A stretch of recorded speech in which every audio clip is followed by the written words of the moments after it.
할 필요 없어요. 찬양 날마다 24시간 부르면 잠자는 시간 빼고 설거지하면서 찬송 부르고 잠자기 전에 찬송 부르고 길 걸어가면 찬송 부르고 운전하면 찬송 불러보세요. 여러분 노래방 가서 노래 부를 때 1절 2절 딱 부르면 30kcal 40kcal 다 계산돼서 나오던가 아니던가요? 그러면 10곡을 부르면 얼마입니까? 30kg를 잡고 300kcal가 빠집니다. 우리 공깃밥 하나가 얼마예요? 하나가 30인가요? 그죠? 그럼 계산하면 나오잖아요. 예수에 달리기 하고 뒤통수 올라갈 필요 없습니다.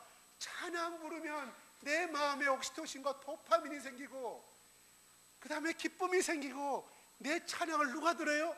내 속에 계시는 성령 하나님이 듣는다는 거예요. 그분을 찬양하는데 어찌 하나님께서 우리에게 복을 안 주시겠냐 이 말이에요. 여러분 가끔 제가 유튜브에서 이만갑하고 그것 좀 봐요. 북한의 프로그램 제가 실상을 좀 알아야 되니까 저도 언젠가 하나님께서 저도 북한 성경 쓰실지 모르고 저도 준비할 거 아니겠습니까? 거기 보면은 그들이 이구동성을 하는 모든 노래와 모든 드라마와 모든 연극과 모든 영화는 사상이 들은데 무슨 사상?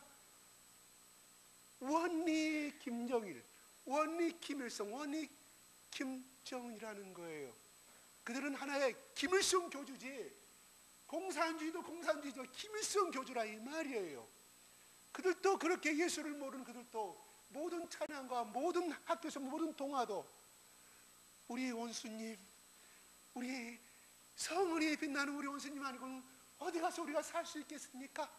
우리 아버지 그 성은의 우리 김정일 위원장 때문에 우리는 이렇게 따뜻한 나라에 잘 살고 있다고 처음부터 끝까지 들어있음을 그들이 하나같이 증언하고 있지 않습니까? 하물며 그 인간을 그렇게 찬양하는데 우리 하나님 아버지라고 한다고 하면 그들은 내세에 책임져 주지 않잖아요. 우리 하나님은 뭐예요? 이 땅에서 책임져 주시고 저 하나님 나라가 책임져 주시는 분이 누구예요? 오늘 나오는 그 하나님, 사도들과 함께 하시고 하나님이 계획하셨으며 하나님의 뜻대로 사람을 통하여서 역사하신 하나님, 그 예루살렘에 그 유대 땅에 대제사장과 서기관과 모든 공권력을 동원하여서 예수 그리스도의 십자가의 죽음과 부활의 복음이 선포되지 못하도록 막대한 권력을 향해서 도전하지만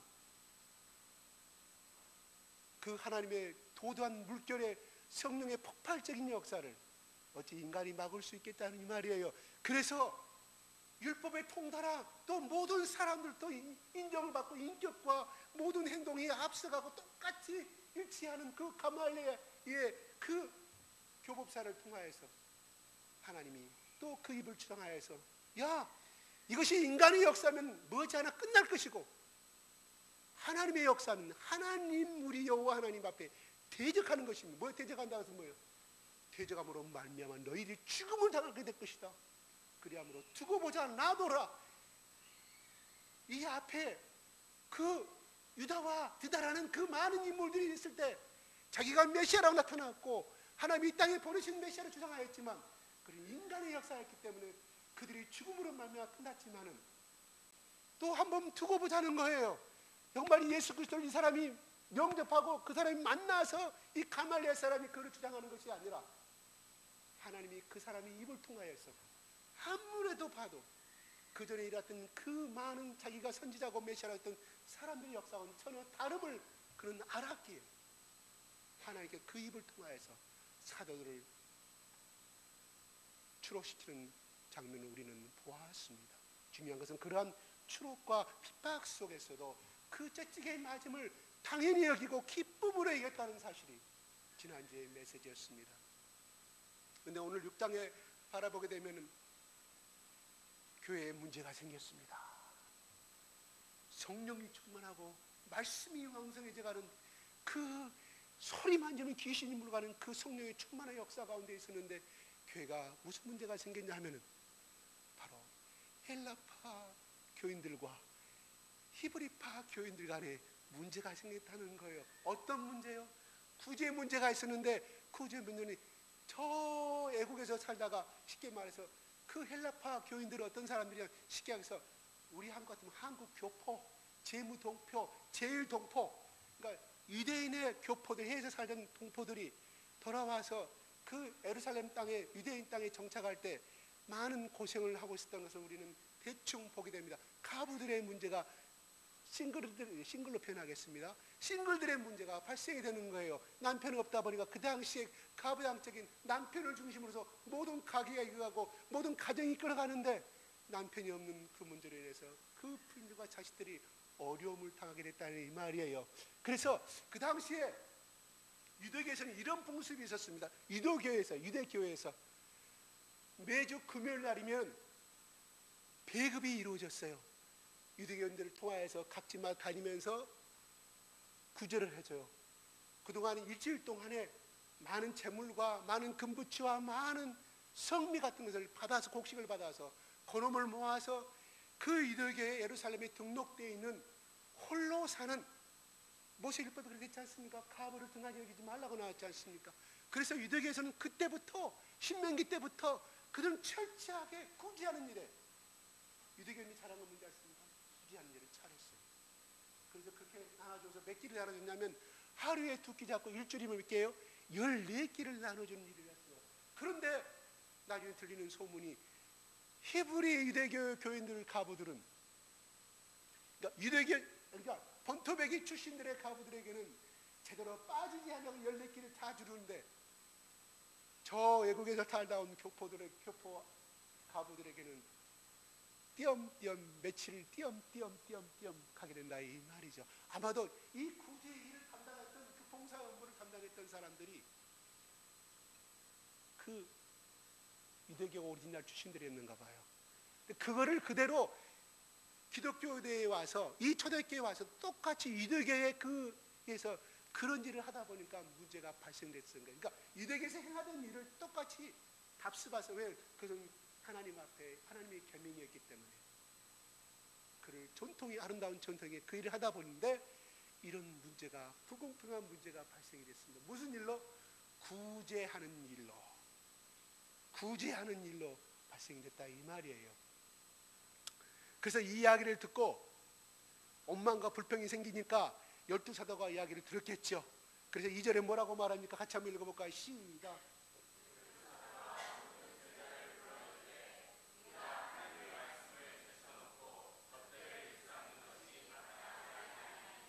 여기서 무엇을 의미합니까? 이 접대하고 섬기는 일은 누가 했나? 12사도들이 중심적으로 했다는 사실을 우리는 알 수가 있어요. 그래서 모세의 장인의 말을 듣고 장로들을 뽑고 이렇게 해서 직분을 세우듯이 그거를 도입하여서 12사도들도 이거를 전문적으로 할 수 있는 사람들을 7명을 뽑으라고 3절에 말합니다. 그런데 조건이 있어요. 3절 한번 읽어볼까요? 시작.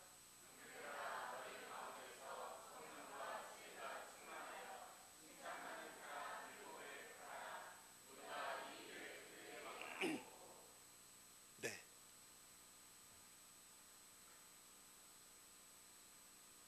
조건은 7명의 직분을 가진 사람을 뽑고자 하는데 조건을 이야기합니다. 첫째로 성령이 충만한 사람, 두 번째로 지혜가 충만한 사람, 세 번째로 칭찬받는 사람을 이야기합니다. 성령이 충만하지 아니하고서는 왜 그랬을까요? 조건을, 그 당시에 뽑는 조건은 많이 배우고 많이 부자가 재물을 가지고 있고 똑똑한 사람을 뽑는 것이 아니라 오직 예수 그리스도 안에서 예수 그리스도의 영을 가지고, 첫째 조건이 성령에 충만한 사람을 뽑으라고 말합니다. 왜 그랬을까요? 성령은 하나입니다. 하나님도 하나입니다. 예수님도 하나입니다. 성령이 그 사람 속에 계시지 아니하면 인간의 의로 하게 되고, 자기의 자랑을 자랑하게 되고, 자기 스펙을 자랑하게 되고, 자기의 의를 자랑하게 되기 때문에 바로 사도들은 조건을, 성령이 충만한 사람을 조건을 걸었다는 거예요. 두 번째는 지혜의 영이 충만한 사람을 말합니다. 이것은 지혜라는 것은 영리함을 말한 것이 아니에요. 똑똑함을 말한 것이 아닙니다. 성령을 받게 되면 그 사람이 일자무식이라 할지라도 정말로 일을 처리하는데 지혜롭게 협동적으로 앞서지 않냐고 자랑하지 아니하고 겸손하게 자기를 나타내지 아니하고 성김과 오직 예수 그리스도의 그 이름에 감사해서 오직 그의 이름을 위하여 살아가는 삶으로 그를 섬기기 때문에 바로 이것이 바로 지혜로운 사람을 말한다는 것입니다. 지혜롭다, 얻는 생각할 때 머리가 좋고 샤프한 개념이 아니라는 것입니다. 세 번째는 칭찬받는 자라는 것은 성령에 충만하고 지혜롭다 할지라도 중요한 것은 그 예루살렘 교회에 나오는 초대교회에 나오는 사람들이 봤을 때 저 사람은 모두 다 인정할 수 있는 사람, 신앙적으로나 인격적으로 모자람이 없는 사람, 모범적인 사람, 나라도 저 사람을 위해 투표하겠다, 앞장서겠다 하는 사람, 그 세 가지 조건을 걸었다는 것입니다. 다시 말해서 이것은 무엇을 의미합니까? 12 사도들의 마음에 드는 사람을 뽑는 것이 아니라는 거예요. 왜 그랬을까요? 거기에 갈릴리 사람들 있을 거 아니에요. 자기 고향 사람이니까, 또 자기 친척이니까 뽑을 수 있잖아요. 그런 거 다 무시했다는 거예요. 오직 하나님께서 이 세 가지 조건을 충족한 사람, 그 말이 뭔 말이에요? 하나님 앞에 보시기에 합당한 사람을 요구했다는 것입니다. 그게 초대교회의 직분을 뽑는 조건이었다고 합니다. 근데 여기서 우리가 일곱 교회의 일곱 집사의 첫 탄생이라고 신학적으로는 해석을 합니다. 그런데 우리가 생각하는 지금의 집사라는 그 직분과 그 당시의 집사라는 직분은 개념은 전혀 다르다는 거예요. 사실은 성경에는요, 오늘 지금까지 여러분이 1장 사도행전 1장 1절부터 1장 마지막 오늘 6장 지금 7절까지 읽었습니다. 제자라는 말이 어디서 나와요? 오늘 본문의 6장 1절부터 처음으로 나옵니다. 12 사도가 모든 제자를 불러이르라 그랬습니다. 제자 중에 뽑았다는 것이에요. 그러면 그 전에 우리가 사도들을 통해서 3,000명과 5,000명의 역사가 더 믿음의 숫자가 더하였다 그랬지, 제자들이 더하였다, 집사들이 더하였다 성경은 기록되지 아니합니다. 뭐를 의미할까요? 바로 이 당시에 전승에 의하면은 예수 그리스도를 이 초대교회에 약 2천, 이때 6장을 봤을 때 약 25,000명의 초대교회 교인들이 등록이 됐다고 합니다. 다시 말씀드리자면 초대교회에 내가 등록을 세례받았다는 것은 제가 뭐라고, 나는 순교하겠다는 것을 말합니다. 유대교회에서 날 출당을 당하는 것을 말합니다. 뭔 말이에요? 출당을 당했기 때문에 이들은 아무 구제를 못 받았다는 거예요. 유대교회에서 주는 그 14개의 뚜지는 못 받았다는, 누가? 특히 가난한 이 가부들이. 그래서 이 초대교회 내에서 바로 5장 4장에 다 재산을 팔고, 따라서 그 돈으로 그들을 구제하려고 하면 돈이 있어야 할 거 아닙니까? 양식을 사야 할 거 아니겠습니까?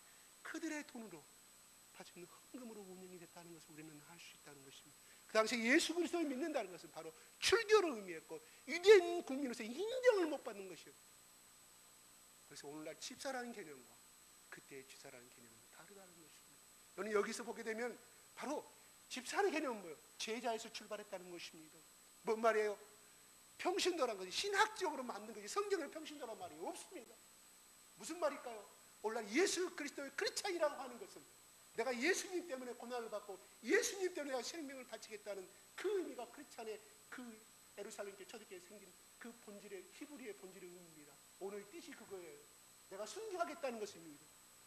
순교하지 않겠다는 세례를 받지 아니하였습니다. 그만큼 그 당시에 초대교회의 신앙인들은 다 제자의 삶을 살았다는 것을 의미합니다. 제자 우리 잘 아시잖아요. 스승의 가르침과 스승의 분부한 그것을 그대로 따라 행하는 것이 바로 제자의 의미 아니겠습니까? 그래서 오늘날 그냥 흔한 것이 집사라고 이야기합니다. 그래요. 그렇다고 오늘날 똑같이 집사라고 다 똑같은 집사는 아닌 줄 압니다. 정말 저는 만약에 여러분들한테 제가 여러분들과 같이 다 천국에 올라간다고 가정했을 때 나는 내 상관이 별로 없을 것 같아요. 왜냐하면 목사들 간증한 거 다 천국 가서 두고 갔다 온 들어보니까요, 너가 매주 말씀을 전하느라고, 네가 설교 준비하느라 네가 고생했다는 대목은 하나도 안 나오지 않아요. 아니 그런 책도 잘 읽어봤어요. 간증도 보고. 근데 다른 거, 그분이 집사였든 장로였든 목사였든 간에, 아니 집사가 아니었던 간에 승천하신 예수님, 너가 나를 위하여 얼마나 많은 사람들에게 복음을 증거했는가. 또 너가 너의 복음을 통하여서, 네가 전한 그 입술을 통하여서 얼마나 많은 사람들이 영생을 얻었는가에 대해서 평가를 내리시고, 두 번째, 얼마나 가난한 자에게 네가 베풀었는가를 까마득하게 잊어버리는데, 길가는 거기에 그냥 자기 옷이 있고 그냥 있었기 때문에 그 고돈 하나 벗어줬는데, 예수님이 정확하게 그 방에 상장을 걸어놨다는 거예요. 천국의 방에. 공통점이 그래요. 저는 여러분들이 저보다 상급이 많을 것 같아요. 내가 전하는 것은 뭐예요? 그냥 복음, 이 설교 준비하고 여러분에게 이 생명의 말씀을 전한 것밖에. 근데 이거는 나의 의무예요. 여러분, 제가 가끔 말하지만 국방의 의무, 세금이 냈을 때 구세천장이 국방부장의 상장 줍니까? 봤어요? 구세천장이 상품 줍니까? 아니잖아요. 혜택 받은 거 없잖아요. 국민의 의무이기 때문에 그건 당연하다, 이 말이에요. 나는 여기서 이 복음을 전하지만 나의 의무예요. 아, 이것은 하나님 앞에 상급이 아니구나. 하나님이 원하신 것은 내 입술을 통하여서 얼마나 많은 사람들이 예수 그리스도를 통해서 주님 앞으로 오게 되어 있는가. 그가 얼마나 많은 사람, 왜? 그래서 예수님이 살아생전에 직접 말씀했잖아요. 왜? 선지자를 통해서 예언하신 그 말을 안 믿었기 때문에. 예수님이 이 땅에 직접 내사신 말. 잃어버린 한 영혼 천하보다 귀하다고 말씀했지 않습니까? 그만큼 하나님은 그렇게 사랑하신다는 거. 우리 인간은 누구예요? 하나님 앞으로 돌아오기. 그래서 우리를 오늘날 이 땅에, 이 교회에 다 부르는 시기는 다르지만 혼자 잘 먹고 좋은 남편 만나서 좋은 아내 만나서 잘 살고 하는 것이 아니라, 우리 가진 것 없지만 그래도 조금 하지만, 내가 빚은 좀 많이 가지고 있지만 그래도 나보다 못한 사람들에게 구제를 담당하고, 또 그 구제를 통해서 그 구제가 복음을 전도하기 위한 구제가 아니라고 하면 저는 필요가 없다고 생각해요.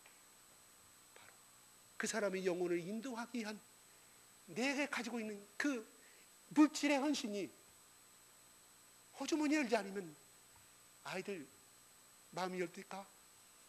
싫어해도 여러분 사탕 사주고 저희들 데리고 슈퍼 데려가면 마음이 물리 열지 않나요? 이게 우리 인간의 마음이에요. 우리 사람의 마음이에요. 그냥 우리가 잘 살고 우리 잘 살고 아름다운 잘 사는 것이 중요한 것이 아니라, 이 땅에 바로 이 예수 그리스도의 복음을 증가하는 삶이, 그렇다고 우리 교회 만들어라는 뜻이 아니에요. 그 점에서 절대 아닙니다. 저는 바로 오늘날 우리에게 주신 소명인 줄 믿으시기 바랍니다. 그런데 중요한 것은 오늘 그렇게 세역을 세우고 다 해서 그 결과를 다 세우고 났던 사람들 7명의 집사들에 대해서는 다음에 설명하기로 하고요. 여러분, 스테파는 그 다음 장인 7장에 순교가 나옵니다. 뭐예요? 이것은 우리가 오늘날 생각하는 집사의 개념이 아니라 제자였다는 거예요. 그러므로 오늘날 여러분들이 다 집사로서 안수를 받는다는 것은, 여기 보면은 안수하는 6절에 안수한다는 그 의미는 하나님께서 그 사도들을 대신하여서 하나님이 신권을 부여한다는 의미를 가지고 있습니다. 그때부터 시작된 오늘날 모든 안수와 장로를 안수하고 목사를 안수하고 집사를 안수할 때, 이것은 그때부터 시작된 하나님의 신권의 계승임을 믿으시기 바랍니다. 바로 여러분이 집사의 직분을 갖고 있다는 것은 무엇을 의미할까요? 바로 스테판 같은 그 순교의 삶을 살아가는 것을 의미한다는 것입니다. 여러분 처음 듣죠? 처음 들어요? 저나 그냥 교회를 운영하게 하는 목사의 직분이 있을 뿐이지 저나 여러분이나 제자라 이 말이에요. 그래서 사도 바울은 그래서 히브리서에 너희들은 왕같은 제사장이라고 말하지 아니합니까? 여기서 마지막 절에 보게 되면 7절에 한번 읽어볼까요? 시작.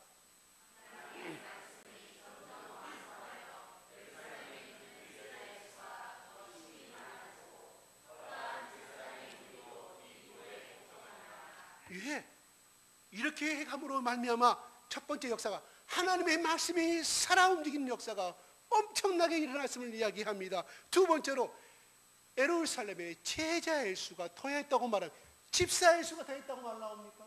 평순도의 시가 더 나왔다고 나옵니까? 제자의 수가 많아졌음을 의미합니다. 그 당시에 예수 그리스도를 나의 구세주로 받아들이고 세례를 받는 사람은 다 제자였음을 말합니다. 그래서 마태복음에 예수님이 세상을 떠나기 전에 28장, 18절, 19절, 20절에 우리가 흔히 잘 아는 말은, 그러므로 너희는 가서 모든 민족을 평신도를 삼아, 집사를 삼아, 제자를 삼아라 그랬어요. 내가 너희에게 분반 모든 것을 뭐예요? 제자를 삼는 목적이 뭐예요? 분반 모든 것을 가르쳐 지키게 하라고 말합니다. 이게 12사도들이 받은 명령이었고, 또한 그걸 통해서 제자를 삼는 것이 하나님의 명령이었음을 말합니다. 저는 28장에 나오는 이 28장 19절 20절의 말씀을 근거하고 또 오늘 7절의 말씀을 근거로 하여서 우리는 다 예수 그리스도의 제자임을 믿으시기 바랍니다. 소리가 적어요. 12사도 12제자만 생각하면 그게 아니고 갑자기 저 목사가 무슨 뚝방지 같은 소리를 합니다. 제자라고 성경은 말하고 있지 않습니까? 예수 그리스도를 나의 하나님이시고 예수 그리스도는 나의 모든 질고와 저주와 모든 것을 짊어지고 십자가의 죽으심을 믿고 그를 통해서 내 죄사함을 용서를 받았고 3일 만에 부활하셨음을 믿는 모든 사람들이 바로 부활의 증인이요 제자임을 믿으시기 바랍니다. 왜 예수님이 살아났어요? 죄의 대가는 뭐예요? 사망입니다. 우리 인간은 아담과 이후로부터 한 사람도, 물론 특별한 에녹 그 사람 빼놓고 노아 빼놓고 다 죽음을 당했습니다. 왜요? 죄 때문에. 발버둥을 쳐도 우리는 사망에서 벗어날 수가 없다 이 말이에요. 그런데 하나님이 우리가 예수 그리스도를 살렸다고 우리는 믿습니다. 아니면 또 예수님의 신적인 능력을 가지고 살아났다고 우리는 생각합니다. 그러나 본문의 4장의 말씀까지는 그 하나님이 너희가 죽인 그 하나님 예수 그리스도를 하나님이 살리셨다는 것을 보게 되면 예수님이 스스로 살아난 것이 아니라, 왜요? 예수님 자체가 생명이 이미 끊어졌지 않습니까? 하나님이 살리셨음을 말합니다. 혹자 예수님이 살아났다고 하면 예수님이 죽었어도 피를 흘렸어도 생명이 다 끊어지지 아니하였다. 그러므로 그게 어떻게 회복이 돼가지고 스스로 살아난다고 우리는 해석해 볼 수가 있어요. 이거는 안티크리스찬들의 비판입니다. 하나님이 살리셨음을 말합니다. 왜 살아났어요? 죄가 없기 때문에요. 하나님 왜 살렸어요? 죄가 없기 때문에요. 왜요? 죄가 없는 것은 사단이, 마귀의 권세가 우리를 사망의 운명에서 다시금 잡아갈 수가 없기 때문이라는 것입니다. 그러므로 예수님이 그 부활의 첫 열매를 대체했기 때문에 우리도 그 거룩하신 하나님이 너는 죄를 졌기 때문에 하와야 너는 반드시 죽어야 되는데 너는 내가 정한 그 법을 예수 그리스도의 모든 죄를, 네 죄를 짓게 만들고 대신 죽게 만들어서 네 죄를 용서함을 받았고 네가 그를 믿는 자가 예수님이 3일 만에 부활하시고 하늘에 올라간 것처럼 너희는 또 영생을 얻으리라, 다시 살게 될 것이라는 것이 하나님의 선포라는 것입니다. 여러분 믿으시기 바랍니다. 믿습니까? 이게 달라요.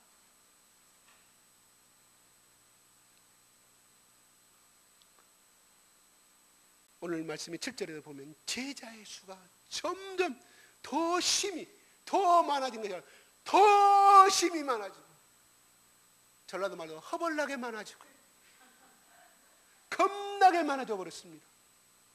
엄청난 하나님의 말씀의 역사가 그들의 심령 가운데 뚫어 역사했음을 우리는 의미합니다.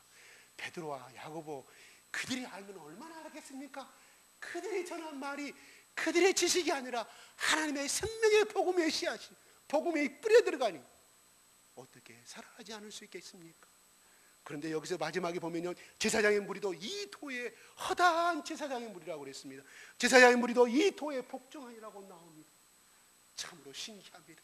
이 사도행전을 기록한 저자가 7절에 허다한 무리들, 제사장들이, 여러분 너무 신기하지 않습니까? 이때 당시에 제사장 수가 몇 명이냐면 약 8,000명, 전승이하면 8,000명이 했다고 합니다. 8,000명이 돌아가면서 순번제로 하나님의 성전을 임무를 담당한 사가랴가 바로 그가, 그러다가 세례 요한을 낳게 예언을 받은 거 아니겠습니까? 8,000명이 하는데 1년에 순번 돌아가면 얼마나 돌아오겠습니까? 제비뽑기에서 돌아가는데 그나마 그들이 지키는 3대 명절이 뭐예요? 6월절, 7.7절 또 뭐예요? 이 3대 명절이 있었는데 그들이 그때마다 전부 다 어디로 몰려옵니까? 예루살렘으로 가요. 그 해에 살고 있는 모든 교포들이 몰려와서 그들이 바치는 제물과 헌금으로 8,000명이 먹고 살아가야 되는데 그 해에 따라서 1주, 2주, 약 3주밖에 안 돼요. 그래가지고 뭐예요? 그들이 살아갈 수 있는 길은 결국 일할 수 있는 10개월, 11개월은 거의 놀았다.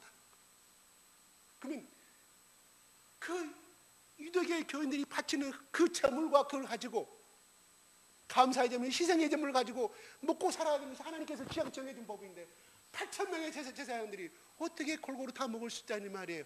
그래서 그 당시에 전승에 의하면 많은 제사장들이 투잡을 뗐다는 거예요. 왜? 먹고 살 길이 없으니까. 그 중에 두 대제사장들에게 특별히 이쁨 받은 사람들은 재물을 많이 가져갔다고 그래요. 왜? 순번을 더 많이 지정해 주니까. 그래서 하나님께서는 바로 그러한 유대교에 대해서 한멸을 느끼고 살아가는 그 제사장의 그 틈을 예수 그리스도의 복음이 역사했다는 것을 우리는 바라보게 됩니다. 제사장은 그 예수 그리스도의 예수교가 된다는 것은 무엇을 의미합니까? 더 이상 제사장으로서 섬길 수 있는 자격이 박탈됩니다. 혜택을 그 어떤 제사장이 주는 그 헌물과 그 혜택은 모든 것은 다 박탈돼 버렸다는 것이에요. 한번 생각해 보세요. 그들은 직업이 없었다 이 말이 레위인들이기 때문에 하나님 갖지 말라고 했지 않습니까? 직업을. 우리 성전 업무, 성전만 담당하는 그 일을 담당하고 있는데 바로 그 제사장, 그 생명의 말씀이고 생명의 도이고 여호와 하나님의 창세기 3장 15절의 말씀을 아브라함을 통해서 화를 통해서 그 말씀하였던 그 아브라함의 복이 그분이었음을 그들이 영접했음을 알게 됩니다. 만약에 이 허다한 제사장의 무리가 얼마나 그 8,000명 중에 얼마나 수백 명의 사람이 예수를 믿는 기록이 나오지 아니합니다. 만약에 그들이 배따수고 넉넉하니 국민들이 바치는 그 헌금과 그 재물을 갖고 살아갔다고 하면 과연 그들이 예수 그리스도의 복음을 영접했을까요? No. 우리가 신앙을 떠나서도 배따수고 잘나는 사람들은 예수 믿는 거 봤습니까? 부족함이 없기 때문에 예수 찾지 아니합니다. 또 예수 잘 믿다가도 하나님께 재물의 축복을 많이 주고 또 기도응답 많이 받고 나다 보니까 나중엔 집사가 되고 안수 집사가 장로가 되니까 나중에 주일예배도 빠져 사업 때문에 빠져 나 그런 사람 얼마나 우리가 예수 그리스도를 통해서 얼마나 많이 보게 된지 모릅니다. 하나님은 바로 이 제사장을 또 배고픔의 제사장을 또 배고픔도 뭐예요? 예수 그리스도를 만날 수 있는 기회가 말이에요. 가난도 축복이심을 믿으시기 바랍니다.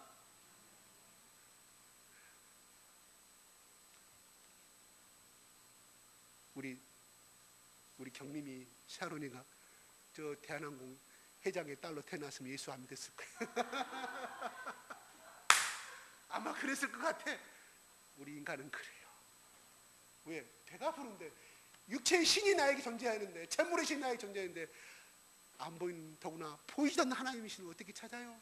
돈을 줍니까? 뭐가 줍니까? 하나님께서. 우리 인간은 그렇게 돼 있다 이 말이에요. 나는 이 제사장의 이 말씀을 마지막 절에 보면서 이야, 이 제사장은 참 축복받는 사람이다. 풍족한 사회에 태어났다고 하면 안 그랬겠죠. 예수를 만날 수 없었겠죠.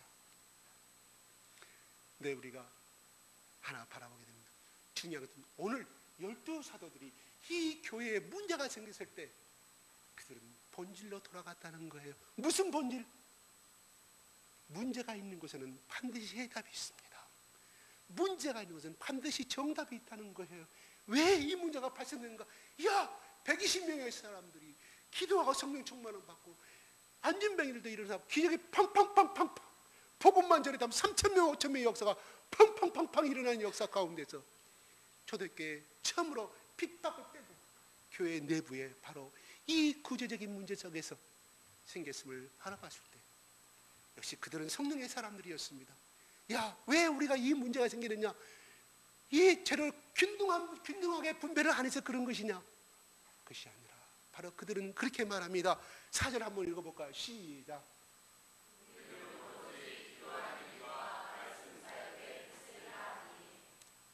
것이었습니다. 그들은 인기가 올라갔습니다. 아무리 성령 충만을 받았다 할지라도, 아무리 죽은 자를 일으키는 그런 능력을 할 때, 그 사람들 속에 과거에 예수 따라다니면서 얼마나 많은 옹이들이, 수천 명의 사람들이 예수 따라다녔습니까? 그때 제자들이 의기양양하고 얼마나 폼지고 다녔습니까? 그 속에 어찌하여 명예가 권세가 없었겠습니까? 이야, 많은 사람들이 와서 절하고 엎드려 무릎 꿇고 절하고 막 헌금 바쳐 뭐 바쳐. 이들의 속에 왜 그런 것이 없었겠습니까? 제가 항상 말하지만 사람은 사람일 수밖에 없고 원숭이는 원숭이일 수밖에 없습니다. 그들이 바로 본질의 문제로 와서 기도하는 일과 말씀 사이에 켈리하였음을 발견하였음을 의미합니다. 심쓴다는 것은 무엇이며, 우리가 그동안 많은 교회가 번창하고 수많은 사람들, 유대인들이 돌아옴으로 인해서 그들은 명예와 눈앞에 보이는 그 열매에 취하고 말았다는 것입니다. 하나님이 원하는 것은 물론 많은 사람들이 구원을 받고 그 교회가 성장하는 것을 원하시지만, 바로 그들에게 하나님이 원하시는 것은 그들이 나의 첫사랑과 내가 원하는 것을 잃어버렸음을 그들은 알았다는 거예요. 야 베드로야, 야 요한아, 야고보야, 우리가 그러고 보니까 기도하는 것을 우리가 소홀히 하였구나. 예수님 살아신 전에 우리에게 어떤 본을 보였느냐? 바로 예수님은 아침이나 저녁이나 때나 가리지 아니하고 기도하였음을 우리는 알지 않느냐? 바로 그 예수님을 생각했다는 것입니다. 기도하는 것과 말씀 사역에 힘썼음을 말합니다. 마태복음 28장에 제가 19절 20절에 뭐예요? 내가 분부한 것을, 내가 명령한 것을 가르쳐 지키게 하라는 말씀을 생각했다는 사실이죠. 그들은 본질로 돌아갔다는 것. 자기들이 하나님께서 왜 이런 성령 충만함을 줬고 왜 예수 그리스도의 살아선 전에 마지막 죽음의 십자가 바로 앞에 있는 걸 왜 우리를 12 제자로 세우셨는가를 그들은 알게 되었다는 것입니다. 우리가 어떤 문제가 생기면 그 나타난 결과만 가지고 따질 때가 얼마나 많은지 모릅니다. 그러나 그것이 파생된 그 원료와 뿌리를 알면은, 그 뿌리를 헤치면 잡풀은 절대 나지 아니하지 않습니까? 농약을 뿌리는 것은 뭐예요? 우리가 풀을 뽑는 것은 잎사귀만 뽑고 또 그 다음에 또 납니다. 한 달에 무성하게 나옵니다. 나는 가끔 가다가 그런 생각을 해요. 혹시나 여러분이 자녀 가운데 식물학자, 농업학자가 박사들이 많이 태어났으면 좋겠어요.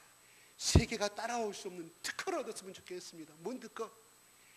잡초처럼 강한 벼이삭을 품종을 기르면서. 그죠? 벼는 여러분 가꾸고 농부가 얼마나 많은 수고를 해야 됩니까? 농사 지어봐서 아시잖아요. 우리 최평순 지사님 얼마나 힘들게 일했습니까? 얼마나 힘들. 수시로 가서 여름이면 떼약 빼서 피를 뽑아야 돼, 잡초를 뽑아야 돼. 끊임없이 나게 됩니다. 나는 그렇게 왕성한 것에 벼가 무섭무섭 자라고 사람이 가꾸지 않아도 그냥 개천가에 뿌려도 그냥 벼이삭에 팍팍팍 피는 그러한 것을 나는 가끔 가다가 나중에 시간 나면 그 호수를 돌면서 그 생각을 해보면 조그만 내과에 그냥 나주시에 사람들 동원해가 뽀꾸른 동에서 잡초를 다 제거해서 뽑아냈어요. 한 달 지나면 또 잡초가 우성이 자라는 거예요. 물속에서 습이 풍성하니 물이 흘러가는 속에 잡초들이 자라난다는 거예요. 키가 이만큼 자라나요. 제 아내한테 그럽니다. 저거에다가 접종을 해가지고 벼이삭을 접종해서 DNA를 어떻게 해서 나면 우리 한국이 그렇게 농부들이 고생하지 않아도 충분한 수확을 얻고 그렇게 많은 수입이 될 것인데 하는 생각을 가끔 제 아내에게 이야기해봐요. 제 생각이 틀렸습니까? 언젠간 그 생명 그거 얻으면 그 특허료만 해도 베트남, 저 일본도 변호사만이에요. 저 미국의 밀농사 같은 거 싹 특허료만 받고도 우리 배 5개 살 수 있을 거예요. 제가 저번에 얘기했잖아요. 바이엘 아스피린 가지고 그 바이엘 제약의 독일의 회사가 그 수많은 200국가에서 특허료를 얼마나 매년 받아들이지 않습니까? 아스피린 그 하나 때문에 가난한 누마티스 간절을 받은 그 가난한 자의 아들이 나중에 우리 아버지를 어떻게 하면 이 누마티스 간절염을 해장시킬 수 있는가? 내가 나중에 화학자가 되어서 이 약을 내가 만들리라. 그래서 그 바이오 제약에서 들어가서 만드는 사람, 그 사람이 만들었어요. 뭐라고요? 80%가 누구 거라고요? 성분이? 나 말했죠. 잊어버렸어요? 한국의 버드나무 수항버드 껍질이라고 하지 않습니까? 그걸 우리 한국의 영재들이 그 했다고 하면 우리 한국인, 그래서 삼성전자 이건 회장님 살아계실 때 뭐라고, 진짜 살아계시지만 삼성전자 유능한 맨 인재 하나가 3만 명을 먹을 사람이잖아요. 왜? 따라올 수 없는 그 메가는 반도체 그 기술을 특허만 나면 모든 거기에 일본의 샤프라는, 일본의 히다치라는 회사, 미국의 유명한 회사들이 마이크로소프트에서 이야 그거 로얄티 우리에게 팔아라. 특허 사용료 매년 만에 까만에 얹었어도 특허료가 팍팍팍. 나는 우리 한국에 많은 인재들이 고시 도전하고 의사가 되는 건 좋지만 나는 그런 이들 50%만 아니 10%만 그런 21세기에 나가는 그런 세상에 따르는 바이오 분야에 내지는 나노 분야에 과학 분야뿐만 아니라 모든 분야에 그렇게 투입이 된다고 하면 우리나라는 더 풍성해질 것인데 참으로 나라 교육이 잘못됐음을 참으로 안타깝게 생각합니다. 그런데 웃자고 하는 것이고요. 자, 그렇습니다. 이들은 본질을 알았어요. 와, 우리가 기도하는 일에 소홀히 했고 말씀을 전파하는 것에 내가 소홀히 했구나. 물론 교회가 굳이 하는 것에 대해서 절대 양립해서 가는 것을 의미합니다. 그러나 먼저 우선순위가 그들은 알았습니다. 하나님 앞에 기도하고, 그래서 기도와 말씀은 우리 신앙의 두 기둥이라는 것입니다. 왜 여호와 하나님이 모세에게 말할 때 야 우슬초를 가지고 양을 잡되 양 기둥에 피를 바르라고 말씀하셨을까? 하나만 바르면 되지 않습니까? 양 기둥에 피를 바르라고 말씀. 이것은 오늘날 우리가 주시는 기도와 말씀이었고서는 우리가 이 세상의 풍파와 유혹을 이겨낼 수 없음을 우리의 영적인 계시로 주신 줄로 믿습니다. 끊임없이 말씀 보지 아니한다고 하면 우리는 살아갈 수가 없습니다. 또한 교회의 일꾼이라고 한다고 하면 우리는 다 모두가 제자인 줄로 믿으시기 바랍니다. 그래요. 우리는 영광받기를 좋아합니다. 그러나 수고하는 것은 힘들어합니다. 그래요. 크라운, 면류관을 쓰기는 원하지만 그러나 노 크라우스, 십자가 없는 것을 좋아한다는 것이 우리의 본질 아니겠습니까? 오늘 말씀하신 것처럼 예수 그리스도의 이름을 위하여 핍박받고 능욕받는 일을 기뻐하고 합당하게 기쁨으로 여겼던 것처럼 또한 이 예수의 제자들이, 사도들이 바로 우리가 기도하지 않음으로 인하여 이런 문제가 생겼고 우리가 말씀 보지 않으므로 말씀의 사역을 하지 않으므로 우리가 이런 문제가 생겼으면 그들은 본질을 알고, 그래서 그 본질 가운데 우선순위를 두고 갔을 때 7절에 하나님의 말씀이 점점 왕성해지고 교회가 더 믿음을, 예수를 믿는 사람들이 많아졌음을 오늘 본문의 6장 1절부터 7절은 우리에게 말씀해 주고 있습니다. 우리 교회가 이러한 교회가 다 되었으면 좋겠습니다. 우리 교회 한 사람 한 사람이 여기에 나오는 12 사도들처럼, 여기에 나오는 스테판과 빌립과 그 7명의 제자들처럼 성령의 붙들림 받아서, 말씀에 붙들림 받아서 살아가는 은혜가 풍성한 우리 모두가 되었으면 좋겠습니다. 우리 가정에 문제가 생겼습니까? 하나님이 나에게 주시는 기회인 줄을 믿으시기 바랍니다. 내가 하나님 앞에 뭐가 잘못된지를 깨달으시기 바랍니다. 중요한 것은 우리가 기도와 말씀에는 바로 제자들이 예수님이 헬몬산에서 그렇게 변화산에서 그런 체험을 하고 내려왔을 때 밑에 있는 나든 8명의 9명의 제자들은 그 귀신 하나 묻혀쳤을 때 이런 기도에는 나갈 수가 없다고 예수님이 친히 말씀하셨지 않습니까? 그렇습니다. 우리가 세상을 살아가면서 절대로 핍박과 고난과 그냥 신앙이 아니어서도 교육의 문제, 자녀들의 문제, 가정의 문제, 부부의 문제 다 나타날 수가 있는 것은 사실입니다. 절대 없어지지 아니합니다. 죽을 때까지 없어지지 아니합니다. 기도와 말씀으로 여러분 무장하시고 부부간의 문제 생길 때 손잡고 기도하시기 바랍니다.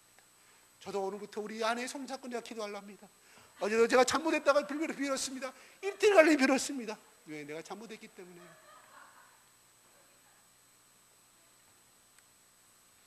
기도하겠습니다.